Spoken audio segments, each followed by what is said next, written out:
Michael Thompson stood in his luxurious penthouse, the New York skyline stretching out before him through floor-to-ceiling windows. His hands trembled as he held his phone, the voice on the other end delivering news that would shatter his world. The stock market was in freefall, and his investments were crumbling like a house of cards. "Sell everything," he barked into the phone, his voice echoing off the marble floors. But it was too late. The financial collapse was already in motion, and Michael's empire was at the epicenter. He paced the room, frantically dialing numbers, leaving voicemails and sending texts. His usual confidence was replaced by desperation as he tried to reach anyone who might be able to stop the bleeding. But as the hours ticked by, the reality of his situation became painfully clear. That evening, Michael sat at the head of a long, polished dining table. His wife, Claire, sat to his right, their children on either side. The air was thick with tension as Michael cleared his throat. "I have some news," he began, his voice low and controlled. "We've lost everything." Claire's fork clattered against her plate. The children looked up, confusion etched on their faces. "What do you mean, everything?" Claire asked, her voice barely above a whisper. Michael explained the situation as calmly as he could, but his words felt hollow. He watched as disbelief turned to anger, then to fear in his family's eyes. He tried to reassure them, to maintain his composure, but inside, he was crumbling. The next morning, Michael stood in the foyer of his penthouse, a single suitcase at his feet. The lawyer had been clear. Everything had to go to pay off debts. He took one last look around the place he had called home, memories flashing through his mind like a bitter slideshow.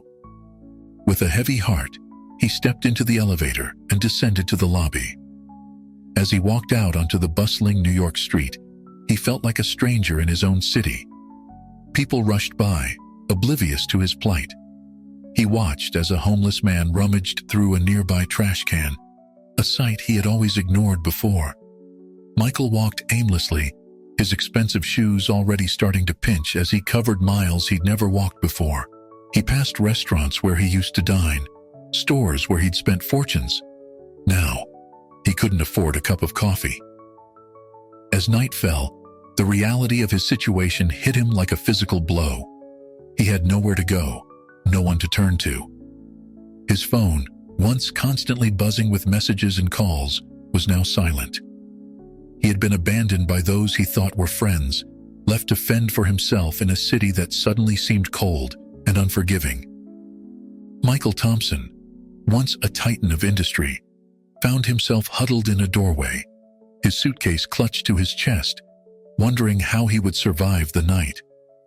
The fall from grace was complete, and the new reality of his life was only just beginning to sink in. The morning sun cast long shadows across the sidewalk as Michael stirred from his fitful sleep. His back ached from the hard concrete, and the noise of the awakening city assaulted his senses. He stood up slowly, his once crisp suit now wrinkled and stained. Hunger gnawed at his stomach as he walked down the street. The aroma of fresh coffee and pastries wafted from a nearby restaurant, a place he had frequented in his previous life. Without thinking, he pushed open the door and stepped inside. The hostess looked up, her welcoming smile faltering as she took in his disheveled appearance. "Can I help you?" she asked, her tone wary. I was hoping to get something to eat," Michael said, his voice hoarse. The hostess exchanged a glance with a waiter. "I'm sorry, sir, but we're not open yet," she lied smoothly. Michael could see patrons already seated, sipping their morning coffee. He opened his mouth to argue, but caught sight of his reflection in a mirror. The man staring back at him was unrecognizable. Unshaven, hair mussed, clothes rumpled. He turned and left without another word, the weight of rejection heavy on his shoulders. As he wandered the streets, his stomach growling louder with each passing hour, Michael spotted a group of people huddled in an alley. They sat on cardboard boxes, sharing a loaf of bread. Homeless people, he realized. People like him now. Swallowing his pride, Michael approached the group. "Excuse me," he said, his voice barely above a whisper. "I was wondering if you might have some food to spare." The group looked up at him, their eyes hard and suspicious. One man, his face weathered by years on the street, spoke up. "We don't know you, Suit. This ain't some charity for down-on-their-luck businessmen. Move along." Michael stood there, stunned by the hostility. He had always viewed the homeless as an inconvenience, something to be ignored or dealt with by the proper authorities. Now, faced with their reality, he realized how naive he had been. As night fell again, Michael found himself under a bridge, the roar of traffic overhead providing a constant backdrop to his misery. He unrolled a piece of cardboard he had found, creating a makeshift bed. The chill of the night seeped into his bones as he lay down, pulling his suit jacket tightly around him. In the darkness, Michael heard movement nearby.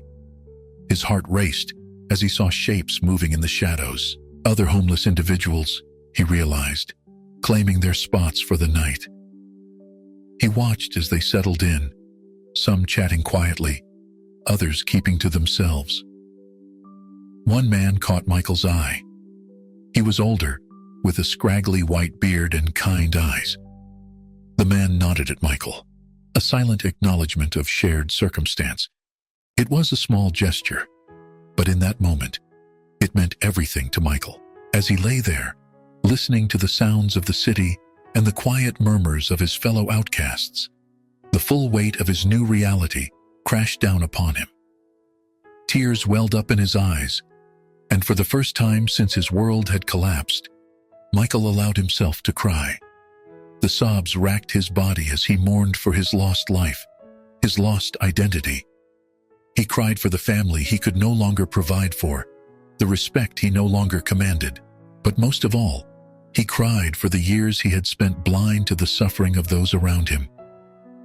As exhaustion finally overtook him, Michael's last thoughts before drifting off to sleep were of how quickly life could change.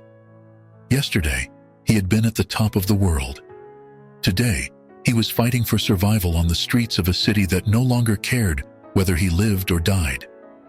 The new reality was harsh, unforgiving, and frighteningly real. And Michael Thompson, former titan of industry, now had to learn how to navigate this world or risk being swallowed by it entirely. As dawn broke, Michael awoke to the sound of shuffling feet. His eyes fluttered open, adjusting to the dim light under the bridge. A figure approached, and he tensed, unsure of what to expect. "Hey there," a soft voice called out. "You're new around here, aren't you?" Michael sat up, wincing at his stiff muscles. A woman stood before him, her clothes worn but clean, her eyes kind despite the hardness of her features. She held out a paper bag. "Name's Sarah," she said. "Thought you might be hungry." Hesitantly, Michael took the bag. Inside was half a loaf of bread, slightly stale but still edible. His stomach growled loudly, and without thinking, he tore into the bread. "Easy there," Sarah chuckled. "You'll make yourself sick eating that fast." Michael slowed down, embarrassed. "Thank you," he mumbled between bites. "I'm Michael." Sarah sat down next to him, her movements practiced and efficient. "So, Michael, what's your story? You don't look like you've been on the streets long." Michael swallowed hard, both from the bread and the lump forming in his throat. I lost everything. My business, my home, my family. I don't know what I'm doing here." Sarah nodded, her eyes understanding. "We've all got our stories. Come on, let me introduce you to some of the others. It's easier when you're not alone." She led Michael to a small group gathered around a makeshift fire pit. The flames were low, but they provided a focal point for the disparate individuals huddled around it. "This here's Tom," Sarah said, gesturing to a man with paint-stained hands and a faraway look in his eyes. Used to be quite the artist before life threw him a curveball. Tom nodded at Michael, his gaze curious, but not unkind. "Welcome to the bottom," he said, his voice gravelly from disuse. Next to Tom sat a young woman, barely out of her teens, cradling a bundle in her arms. "That's Lisa and her little one," Sarah explained. "She's got a heart of gold and the strength of 10 men. Lisa looked up, offering a tired smile.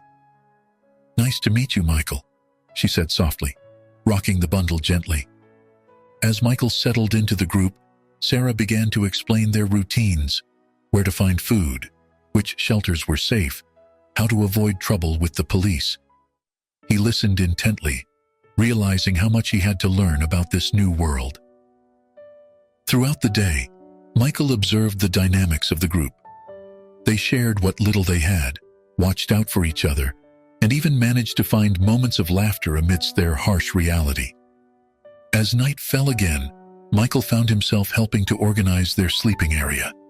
He arranged cardboard beds, distributed blankets that Sarah had procured from a local charity, and even managed to light the fire pit without assistance. Yet, despite the camaraderie, Michael still felt like an outsider. He caught Tom watching him warily, saw Lisa pull her child closer when he walked by.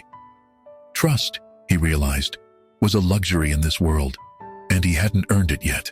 As he settled onto his cardboard bed for the night, Sarah came and sat beside him. "It gets easier," she said softly. "Not better, necessarily, but easier. You learn to adapt, to survive." Michael nodded, unable to find words to express the turmoil of emotions within him. Sarah seemed to understand, patting his arm gently before moving away to her own spot. Lying there, listening to the quiet breathing of his new companions, Michael felt a mix of gratitude and despair. He was grateful for Sarah's kindness, for the semblance of community he had found. But the reality of his situation, the loss of everything he had once held dear, still weighed heavily on him. As he drifted off to sleep, Michael wondered if he would ever truly fit into this world, if he could ever see these people as more than temporary companions in misfortune. Little did he know, his journey of transformation was only just beginning. The following weeks brought a gradual shift in Michael's perspective. One night, as the group huddled around their small fire, Sarah and Michael found themselves deep in conversation. The others had drifted off to sleep, leaving them alone under a clear, starry sky. "You know, Michael," Sarah began, her voice low and thoughtful, "before all this, I was a social worker. I thought I understood what it meant to be homeless, to struggle. But it wasn't until I ended up here that I really got it." Michael listened intently, surprised by this revelation about Sarah's past. She continued, "The thing is, out here, we're all we've got. Solidarity, community, that's what keeps us going. It's not just about survival. It's about maintaining our humanity." Her words struck a chord with Michael. He had been so focused on his own losses that he hadn't fully grasped the strength of the bonds forming around him. "I've been thinking," Michael said slowly, "about the space we're in. It's abandoned, but it's sheltered. What if we could turn it into something more permanent? A real shelter?" Sarah's eyes lit up. "Now that's an idea worth exploring, but it would take work, resources we don't have." "Maybe not," Michael replied, his mind racing with possibilities. "I may have lost my money, but I still have knowledge, skills. We could organize, reach out to local businesses, maybe even the city." The next morning, Michael shared his idea with the group. To his surprise, they were enthusiastic, even Tom, who had remained skeptical of him. "I could paint a mural," Tom offered, a spark of his old passion returning to his eyes. "Make the place feel more like home." Lisa chimed in, "I know some other mothers who could use a safe place. We could set up a small daycare area." Their excitement was contagious. Over the next few days, the group worked tirelessly to clean the space. They swept away years of debris, patched holes in the walls, and even managed to salvage some furniture from nearby dumpsters. Michael found himself in his element, organizing tasks and motivating the team. He drew up plans, delegated responsibilities, and even began reaching out to local businesses for support. One afternoon, as they were setting up for a small donation drive, Sarah pulled Michael aside. "You've really thrown yourself into this," she observed. "It's making a difference, you know. Not just to the shelter, but to you." Michael paused, realizing the truth in her words. The constant worry lines on his forehead had softened, and for the first time in months, he felt a sense of purpose. "I think," he said slowly, "I'm starting to understand what you meant about community. It feels right." Sarah smiled, a warm, genuine expression that made Michael's heart skip a beat. "Welcome to the family, then," she said, squeezing his arm before returning to her tasks. As the week progressed, their makeshift shelter began to take shape. Tom's mural, a vibrant cityscape filled with hope and color, adorned one wall. Lisa had set up a small play area for children, complete with donated toys and books. The day of their first major donation drive arrived. Michael stood at the entrance, nervously straightening his cleaned but worn suit. As people began to trickle in, curious neighbors, kind-hearted strangers, even a few local business owners, he felt a surge of pride. This was no longer just about his survival. It was about creating something meaningful, about giving back to a community that had, against all odds, accepted him. As the event wound down, Michael found a quiet moment to reflect. He thought about his old life, the wealth and status he had lost. But for the first time, he didn't feel the ache of that loss. Instead, he felt a different kind of richness, the wealth of human connection, of purpose, of making a real difference in people's lives.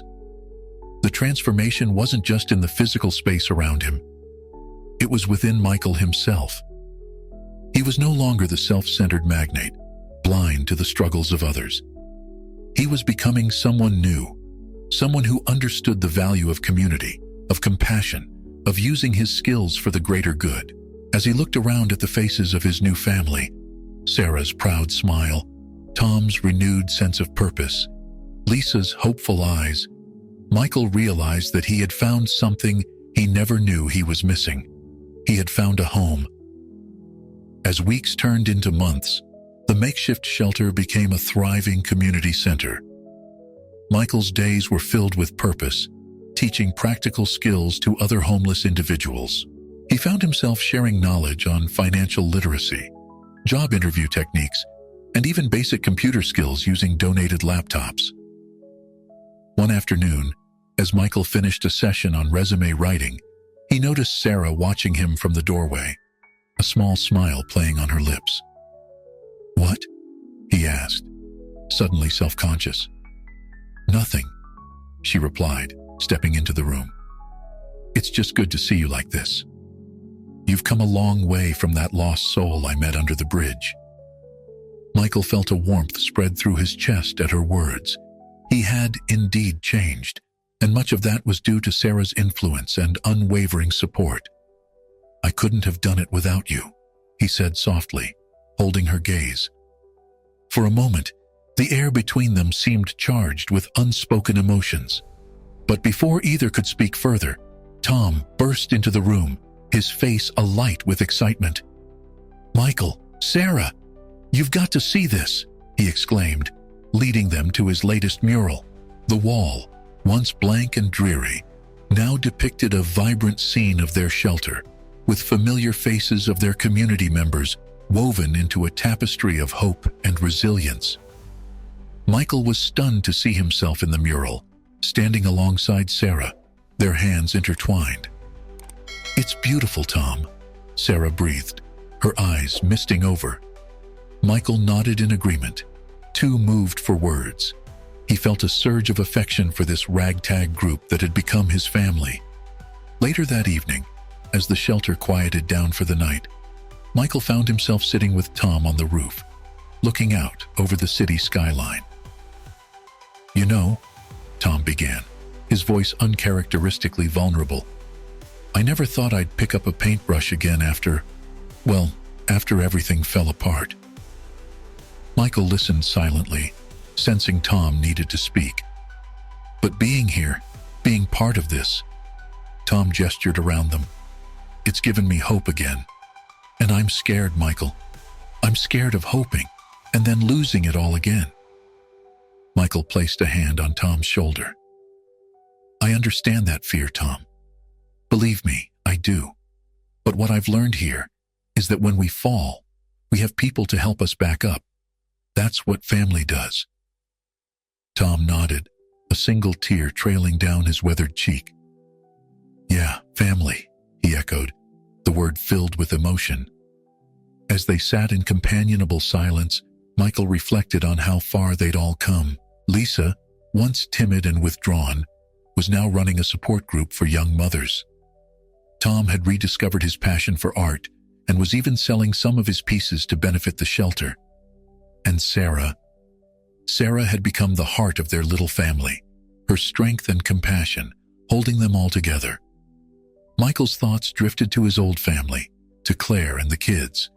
The pain of their loss was still there, but it had dulled, replaced by the warmth of his new connections. He wondered if they would recognize him now, not just physically, but the person he had become. As the night wore on, Michael made his way back to his small room in the shelter. Passing Sarah's door, he heard soft humming from within. The melody tugged at his heart, reminding him of the growing attraction he felt towards her. It was a complex emotion, born from shared hardships and triumphs. Michael knew that any relationship in their situation would be challenging, but he couldn't deny the connection they shared. Lying in his bed, Michael thought about the future. For the first time in months, he felt genuinely optimistic. They had created something special here, a true family, bound not by blood, but by shared experiences and mutual support. As he drifted off to sleep, Michael realized that he no longer dreamed of his old life of luxury. Instead, his dreams were filled with the faces of his new family and the endless possibilities that lay ahead for their little community. The crisp autumn air carried a sense of change as Michael made his way back to the shelter after a successful community outreach event. His phone, a basic model donated to the shelter, buzzed unexpectedly in his pocket. The number was unfamiliar, but something compelled him to answer. Michael Thompson? A voice from his past life inquired. This is Jonathan Reeves from Apex Investments. Michael's heart raced as he listened to Jonathan explain that some of his former investors had been tracking his work with the homeless community. They were impressed by his resilience and innovative approach to social issues. We'd like to offer you a position, Michael, Jonathan concluded. Senior advisor for our new social responsibility division. It comes with a substantial salary and resources to continue your work on a larger scale. The words hung in the air as Michael's mind reeled. This was an opportunity to re-enter the world he'd left behind, but with a new purpose. He managed to thank Jonathan and promised to consider the offer before ending the call. As he pushed open the shelter door, the familiar sounds and smells of his new home enveloped him. The weight of the decision pressed heavily on his shoulders. Hey, everything okay? Sarah's concerned voice cut through his thoughts. You look like you've seen a ghost. Michael hesitated, then decided to share the news with the group. He gathered everyone in the common area. His words met with a mix of reactions.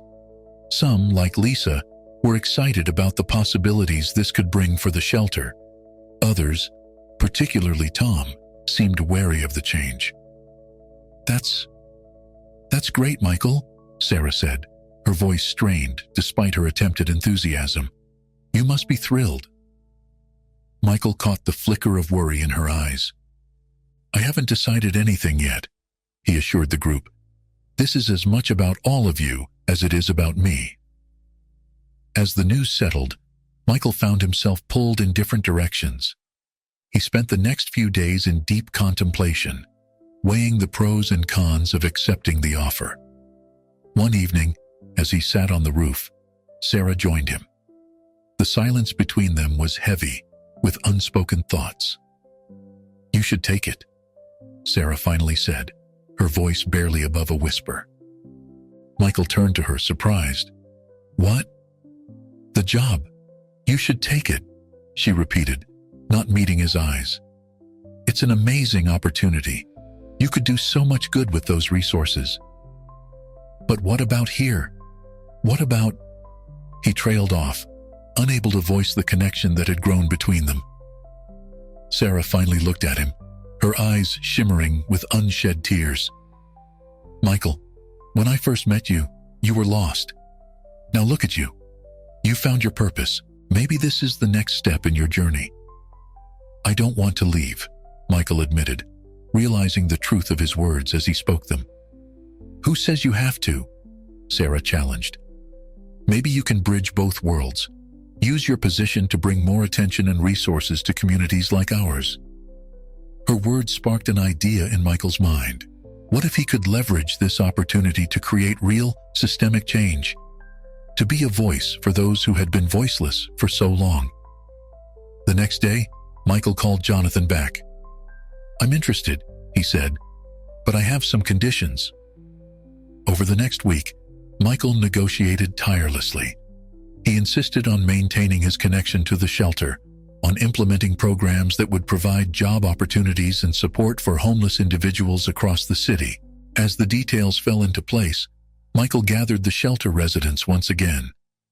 He explained his decision and the opportunities it could bring for all of them. "I'm not leaving," he assured them. "I'm expanding our family. This is a chance for us to help even more people." The reaction was mixed. Some were excited about the possibilities, while others remained skeptical. Tom, in particular, seemed to struggle with the news. "Just don't forget about us little people when you're back in your fancy office," Tom grumbled, but there was a hint of a smile on his face. As the meeting dispersed, Sarah pulled Michael aside. "I'm proud of you," she said softly. "You're going to do great things." Michael took her hand, a gesture that had become natural between them. "We're going to do great things," he corrected. "Together." The warmth in Sarah's smile told Michael that he had made the right decision. As he looked around at the faces of those who had become his family, he felt a surge of determination. This wasn't an end to his journey. It was a new beginning, a chance to bridge two worlds and create lasting change. With a deep breath, Michael stepped forward into his new role, ready to face whatever challenges lay ahead, knowing he had the strength of his newfound family behind him. As Michael settled into his new role at Apex Investments, he found himself constantly straddling two worlds. By day, he navigated boardrooms and corporate meetings, advocating for socially responsible investment strategies. By night, he returned to the shelter, rolling up his sleeves to work alongside his chosen family. One evening, as he helped Sarah sort through donated clothes, an idea struck him. "What if we organized a grand fundraising event?" he proposed, excitement building in his voice. "Something that could bring together both worlds, corporate sponsors and the real faces of homelessness." Sarah's eyes lit up. "That's brilliant, Michael. We could raise awareness and funds on a scale we've never attempted before." The next few weeks were a whirlwind of activity. Michael leveraged his corporate connections to secure a prestigious venue and high-profile sponsors. Meanwhile, Sarah coordinated with shelter residents to prepare presentations and personal stories to share at the event. As the day approached, challenges arose. Some of Michael's corporate colleagues were skeptical about associating with street people. Conversely, some shelter residents, like Tom, expressed discomfort about being put on display for wealthy donors. "We're not some zoo exhibit, Michael," Tom grumbled during a planning meeting. Michael placed a reassuring hand on Tom's shoulder. "You're right, and that's not what this is about. This is our chance to show them the real face of homelessness, our strength, our skills, our humanity. We're not asking for pity, we're demanding change." Tom's expression softened, and he nodded slowly. "All right, I'm in, but I'm not wearing a monkey suit." The night of the event arrived. The grand ballroom was a sea of elegant gowns and crisp suits, an environment Michael had once taken for granted. Now, as he stood at the podium to open the evening, he felt like a bridge between two worlds. "Ladies and gentlemen," he began, his voice steady and clear, "tonight is not about charity. It's about investment.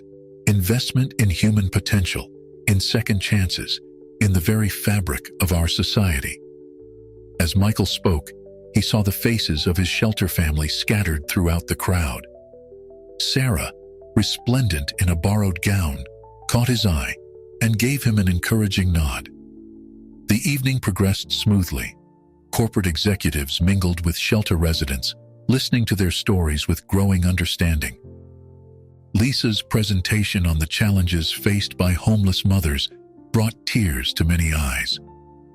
Tom's art exhibition, featuring portraits of shelter residents, was a particular hit. However, as Michael made his rounds, he overheard a conversation that made his blood boil. A well-dressed man was speaking loudly to a group of donors. "It's all very touching," the man said, his voice dripping with condescension. "But let's be real. Most of these people are here because of their own bad choices. Why should we foot the bill for their mistakes?" Before Michael could intervene, he saw Sarah approaching the group. Her eyes flashed with a mixture of anger and determination.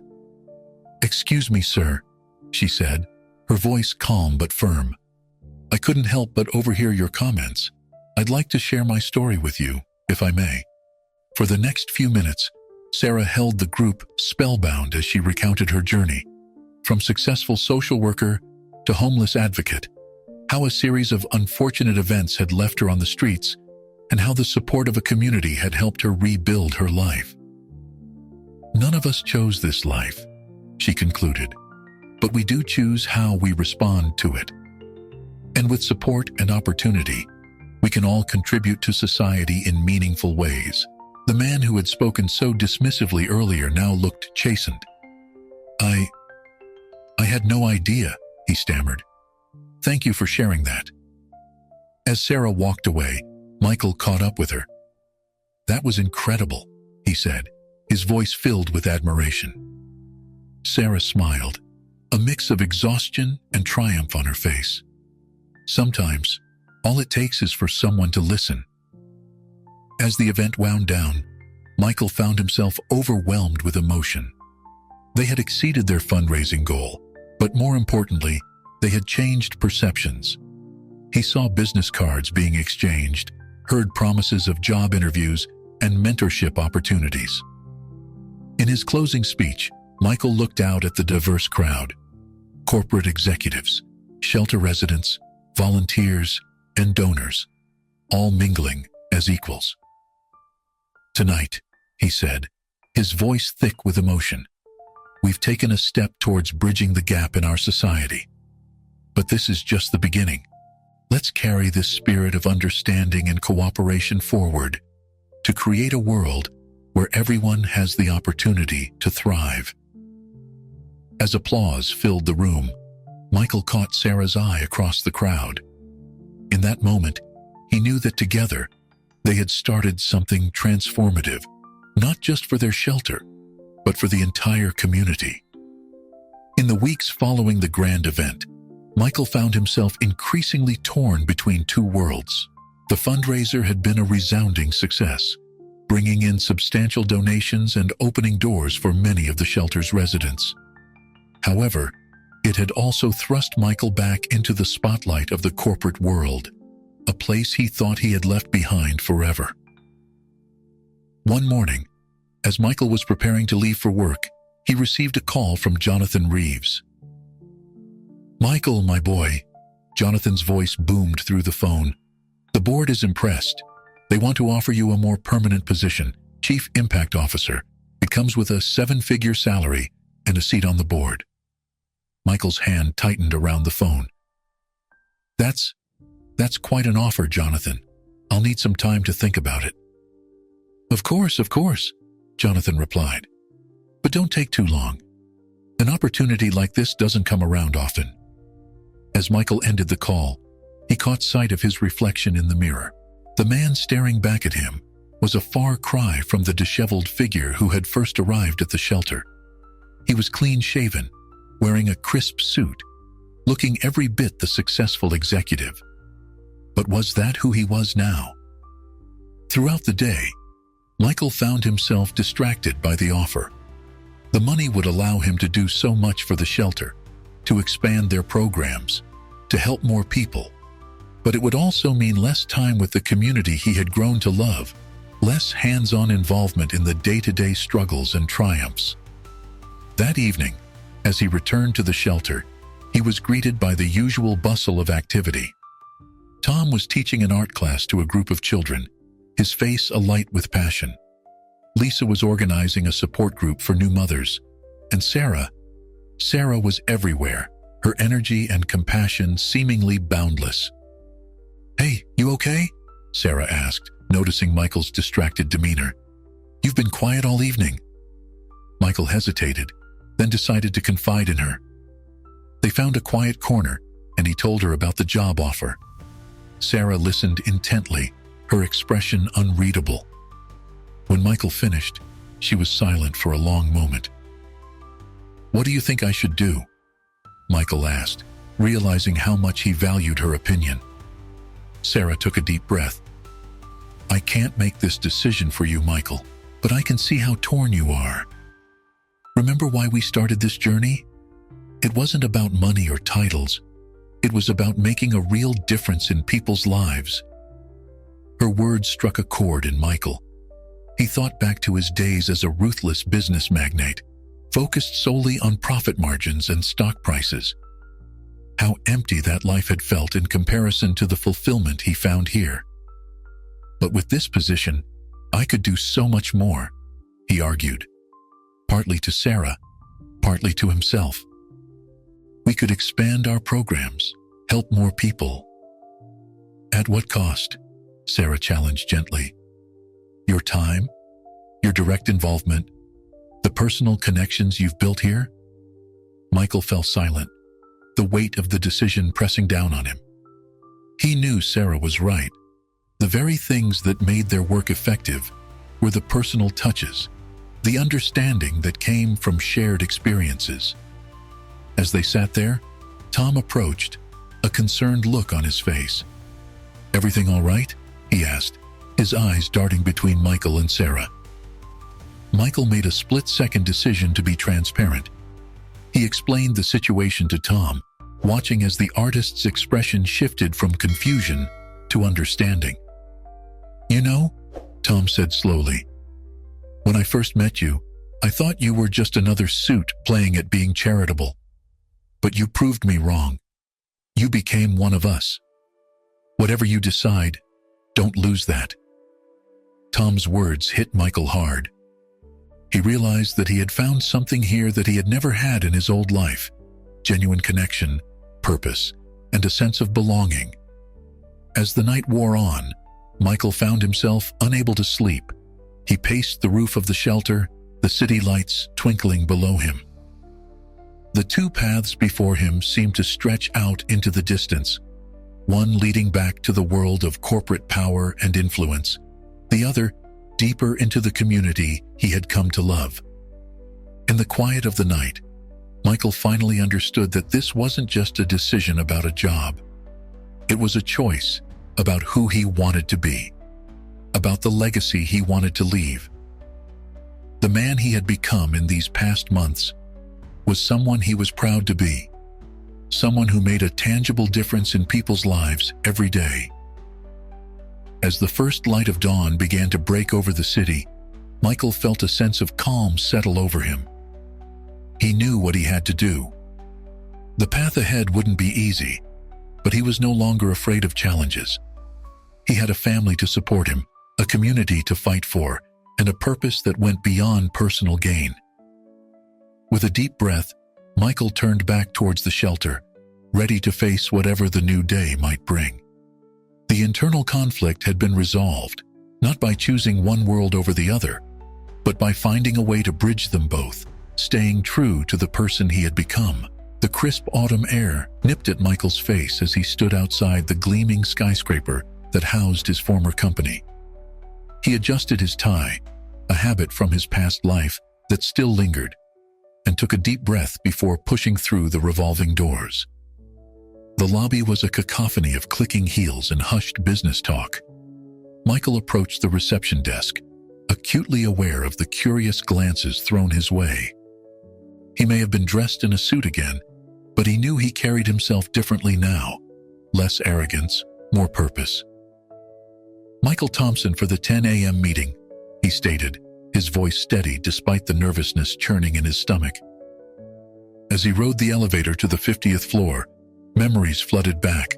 Late nights, closing deals, power lunches, the intoxicating rush of success. But now, those memories felt hollow, like scenes from someone else's life. The elevator doors opened, and Michael stepped into a world he once dominated. He could feel the stares, hear the whispers. "Isn't that? I thought he was. Didn't he lose everything?" Jonathan Reeves greeted him with a firm handshake and a too-wide smile. "Michael, good to see you. Come, everyone's waiting." The boardroom fell silent as Michael entered. Faces he once knew well now regarded him with a mix of curiosity and barely concealed disdain. He recognized the look. It was how he used to view those he considered beneath him. "Gentlemen," Michael began, his voice strong and clear, "I appreciate you taking the time to meet with me. I understand you have an offer on the table, and I'm here to discuss it." For the next hour, Michael outlined his vision, a comprehensive program to address homelessness, leveraging corporate resources and connections to create real, lasting change. He spoke with passion and conviction, drawing on his experiences from the shelter. As he concluded, he could see a mix of reactions around the table. Some looked intrigued, others skeptical. But it was the voice from the far end of the table that cut through the murmurs. "This is all very touching, Thompson," drawled Victor Caldwell, Michael's former protege and now CEO. "But let's cut to the chase. We're offering you a chance to rejoin the big leagues, to be somebody again. Why would you want to waste your talents on lost causes?" The room fell silent, all eyes on Michael. He felt a momentary flash of his old anger, the desire to put Victor in his place. But then he thought of Sarah, of Tom, of all the faces at the shelter who had shown him what true strength and dignity looked like. "Victor," Michael said calmly, "I used to think like you. That success was measured in dollars and titles. But I've learned that there are other ways to make an impact, to be somebody, as you put it." He stood up, looking each person in the eye. "I'm not here to ask for a handout or to beg for a job. I'm here to offer you an opportunity, a chance to be part of something truly meaningful, to use your resources and influence to change lives, not just profit margins." The silence that followed was deafening. Michael could see the conflict on some faces, the dismissal on others. He knew he had given them a lot to think about. As the meeting adjourned, Jonathan pulled Michael aside. "That was unexpected," he said, a hint of admiration in his voice. "You've changed, Michael." Michael nodded. "We all have the capacity to change, Jonathan. Sometimes we just need the right motivation." As he left the building, Michael felt a weight lift from his shoulders. He had faced his past and emerged stronger, more certain of his path. The glittering world of corporate success no longer held the same allure. Instead, he found himself eager to return to the shelter, to the people who had become his true family. Stepping onto the busy street, Michael pulled out his phone and dialed a familiar number. "Sarah? Yeah, it's done. I'm coming home." As he walked away from his old life, Michael felt a sense of liberation. He had bridged his two worlds, not by choosing one over the other, but by staying true to the person he had become. The future was uncertain, but he was ready to face it, armed with the strength of his convictions and the support of his newfound family. Michael's steps felt lighter as he approached the shelter, his mind still processing the meeting at his former company. The familiar sounds and smells of his new home welcomed him, grounding him after the surreal experience of revisiting his past life. As he entered, he was immediately enveloped in the warmth of the community. Tom was the first to spot him, a knowing look in his eyes. "So, how'd it go with the suits?" he asked, a hint of concern in his voice. Michael smiled, about to respond, when Sarah appeared from the office, her face lighting up at the sight of him. "Michael, you're back earlier than we expected. Everything okay?" He nodded, gathering everyone around. "I have some news to share," he began, his voice steady. "I've decided to decline the corporate position." A collective sigh of relief swept through the room, followed by murmurs of support and approval. Michael felt a surge of affection for this mismatched family that had become so dear to him. "But that's not all," he continued. "I've proposed a partnership between the company and our shelter. It's not finalized yet, but there's interest in funding a larger-scale program to address homelessness." The excitement was palpable as Michael outlined the possibilities: job training programs, affordable housing initiatives, mental health support. It was everything they had dreamed of, but on a scale they had never imagined possible. As the group dispersed, buzzing with enthusiasm and new ideas, Sarah pulled Michael aside. Her eyes shimmered with an emotion he couldn't quite read. "Michael, there's something I need to tell you," she said, her voice low and serious. Concern flashed across Michael's face. "What is it, Sarah? Is everything all right?" Sarah took a deep breath. "I haven't been entirely honest with you. With any of you." She paused, seeming to gather her courage. I'm not really homeless. I'm an undercover social worker." The words hit Michael like a physical blow. He staggered back, confusion and hurt warring on his face. "What? I don't understand." Sarah's words tumbled out in a rush. "I was part of a new program to better understand the homeless experience. I was supposed to live undercover for a few months, gather data, and report back. But then I met you, and everything changed." Michael's mind reeled, trying to process this revelation. "So, all of this, our friendship, the work we've done, was it all just part of your job?" "No," Sarah exclaimed, reaching for his hand. "That's what I'm trying to tell you. It started as a job, yes, but it became so much more. The connections I've made here, the work we've done together, it's real, Michael. More real than anything I've ever experienced." As the shock began to subside, Michael found himself reevaluating everything he thought he knew. But as he looked into Sarah's eyes, he saw the same compassion, the same fire that had drawn him to her from the beginning. "Why are you telling me this now?" he asked softly. Sarah squeezed his hand. "Because I believe in what we're doing here. I've seen the change in you, in all of us, and I want to be a part of it, not as an undercover agent, but as myself. I want to use my position, my connections, to help make this partnership a reality." Michael was silent for a long moment, processing everything. Then, slowly, a smile began to spread across his face. "You know," he said, "I think I understand better than anyone how life can take you on unexpected journeys." Relief flooded Sarah's features. "So, you're not angry?" "Angry? No," Michael replied, shaking his head. "Surprised, yes. But Sarah, look at what we've built here. Look at how far we've all come. Your reasons for being here might have changed, but the impact you've had is undeniable." As they stood there, hands clasped, the sounds of the shelter, laughter, conversations, the clatter of dinner preparations washed over them. It was the sound of hope, of community, of lives being rebuilt. "So," Michael said, a twinkle in his eye, "what do you say we take this partnership of ours to the next level? Not just personally, but professionally too.